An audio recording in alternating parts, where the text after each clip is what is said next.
சாமியை சரணம் வைப்பா. நான் தான் உங்களில் ஒருவன். இப்போ ஒரு சின்ன பதிவு, இது ஒரு விழிப்புணர்வு பதிவாக வச்சுக்கலாம் ஓட்டுநர்களுக்காக.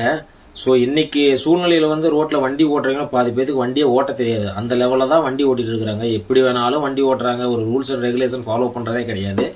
இருந்தாலும் இன்னைக்கு வந்து நம்ம சோசியல் மீடியாவில் இன்ஸ்டாகிராமில் ஒரு வைரலான வீடியோ போயிட்டு ஒரு தம்பி வண்டி ஓட்டு போய் ஆக்சிடென்ட் ஆனதான் அந்த ஈச்சர் வண்டியில். ஸோ தூக்கம் வந்தால் கண்டிப்பாக வந்து வண்டியை ஓரமாக பார்க் பண்ணிவிட்டு தூங்கிட்டு அப்புறமேலோட போகலாம். அவ்வளோ ஒன்றும் அவசரம் இல்லைல்ல.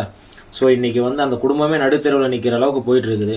அதனால் நான் வந்து டிரைவர் அண்ணாக்கெல்லாம் ஒரு வேண்டுகோள் என்ன அப்படின்னா, தூக்கம் வந்தால் கண்டிப்பாக பார்க் பண்ணி தூங்கிட்டு அப்புறமேல் வண்டி எடுத்துகிட்டு போங்க.